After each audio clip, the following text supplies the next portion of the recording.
Departure from Sri Ramanasramam. The end of 1945 found Suzanne in an anxious and dejected frame of mind. Although she had been at Sri Ramanasramam for nearly 10 years, and in spite of the effort she had put into her spiritual practice, she did not feel that she had come any closer to being accepted as a disciple by the Maharshi. In fact, it seemed to her that the distance between the Maharshi and herself had increased rather than decreased during the last couple of years. It had added to her unhappiness that she was in frequent conflict with the Sarvadakari, especially over what she saw as the discriminatory treatment of women at the ashram, though it must be said that their disagreements never became bitter or vindictive on either side. There was still no guest house for women at the ashram, although one would eventually be built mainly through the donations of some of the wealthier women devotees. Different regulations for men and women were still in force. Women were obliged to leave the ashram before the men in the evening, and they were not allowed to take the evening meal with the Maharshi, nor to sit facing him in the hall. When for a short time they were allowed to do so, they were allocated a place right at the back of the hall behind the men. The Maharshi did not want the devotees to go against the rules made by the management. He himself observed them, although he could go against the rules made by the management, and he was not always in favor of them. He did not engage in debate, since he knew that it only inflamed passion and led to endless argument. In controversial issues, he preferred to keep silent or to convey the truth through symbols. I will speak of a notable instance shortly. But sometimes he set an example, as he did, by instructing women on par with men, thereby establishing that they were as capable as men of reaching the highest levels of spiritual achievement. Indeed, his mother had been the first of his pupils to attain self-realization. Suzanne also suffered because of an unfortunate episode that started at the ashram when she had come into conflict with one of the ashramites. A woman devotee interpreted a remark made by Suzanne in the hall as a criticism of her spiritual practice, a particularly sensitive subject with this ambitious devotee. The misunderstanding turned what had hitherto been a friend into a dangerous enemy. Soon after, some very ugly rumors about Suzanne started to circulate among the ashramites. There was no doubt that a determined attempt was being made by this woman and her coterie to destroy whatever prestige Suzanne enjoyed as a member of the early community of European devotees at the ashram. Sadly, some of the ashramites suffered from a disease of the psyche, which not infrequently afflicted those grouped around a master, in that each one wanted to be recognized as the devotee closest to him or most in his favor. This feeling was perhaps more pronounced at Sri Ramana ashram than in other ashrams, because there were no elders or any prominent women devotees at that time. Hence, the ambitious few resorted to creating their own importance and surrounded themselves with those prepared to support them. As a result, there existed cliques, which engaged in sometimes quite vicious warfare against each other, or against anyone who stood outside all cliques, like Suzanne, when they considered that person to be a threat to their superiority. The Maharshi's disapproval of their behavior was expressed in one word: mischief.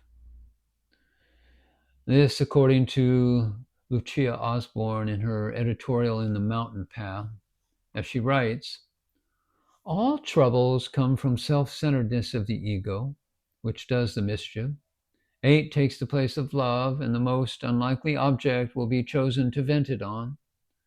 Effort, instead of being towards sadhana, will be swallowed up in an all-consuming surge of egoism, unrestrained by considerations for the injury or hurt caused to others, and with scant regard for the facts. Suzanne felt that she could have borne the pain of her situation with greater courage if she had been sure that the ordeal she was passing through was but a means to an end that her master had in view for her. His initiation would have been an end worth waiting for, but that was not an offer, at least not in a formal way. For the Maharshi, unlike other gurus, categorically declared that he was not a guru and that he had not to give initiation to anyone. He agreed that initiation from the guru was necessary to lift a person to the spiritual life, but at the same time, he said that the guru did not always declare himself to be one, and even that the guru did not necessarily appear in human form. When the Maharshi was told by a visitor that he was reputed not to have had a guru, he replied, "I might have had at some time or other. And didn't I sing hymns to Arunachala?" This low-key reference to initiation could not have been further removed from what Suzanne imagined about the marvelous act by which the master's supramundane power and knowledge were transmitted to his disciple, a concept full of beautiful imagery, sentiment, and inspiration, which she had cherished since her teens. The Maharshi's teaching was rather that the initiation was the work of the subjective spirit within, of which the outer master was the manifestation. This broader definition of initiation makes it possible for me to ask myself whether Suzanne had not been initiated a long time before, when as a young girl she had felt the first stirrings of inner intuition regarding the highest authority, after which the worldly life and its ambitions would never again hold any attraction for her.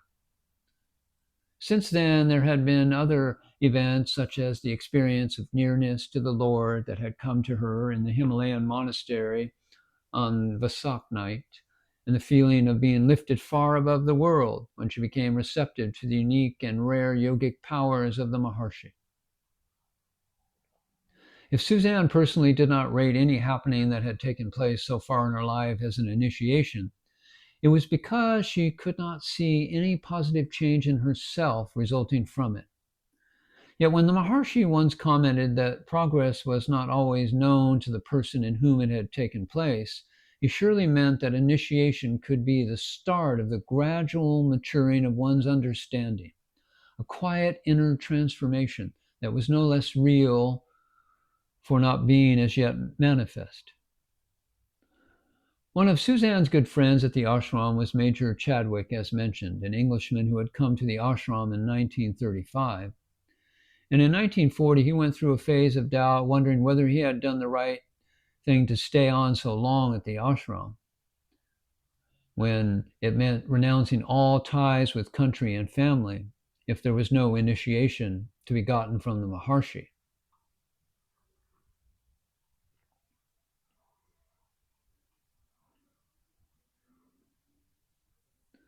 On December the 20th, 1945, she came to the ashram to take her leave of the Maharshi. Sorrowfully, she told him that she was going away. The Maharshi did not reply. But then something very strange happened, for she saw the Maharshi as Dakshinamurti, the divine inner guru who teaches the unalterable and unutterable truth in the silence of the spirit. And after 10 years in Tiruvannamalai, she decided to leave. Her plan was to go to Swami Ramdas, another famous South Indian guru who was himself an admirer of Ramana. Suzanne would not have been human if she hadn't seen this in some sense as a betrayal. The nature of her attachment to Bhagavan had always been deeply emotional. But all in all, the pain of leaving Arunachala under these unhappy circumstances, after all the joy she felt on arriving here, must have been intense. So a few days before Christmas, she went to tell Bhagavan of her decision and to say goodbye. Even at this traumatic moment of parting, he did not say a single word to her. But as she watched, his appearance changed until she realized that she was now staring at Dakshinamurti, the silent guru of gurus who had taught his disciples in the deep silence. Then, although he still didn't speak, she heard him say, "There is no separation. All gurus are one. They are the indwelling self of everyone. I shall ever remain as the jewel shining in the lotus of your heart." Suzanne was happy with Swami Ramdas. Almost as soon as she had arrived, he willingly gave her the initiation she had craved for so many years. All in all, the atmosphere was much warmer and friendlier there.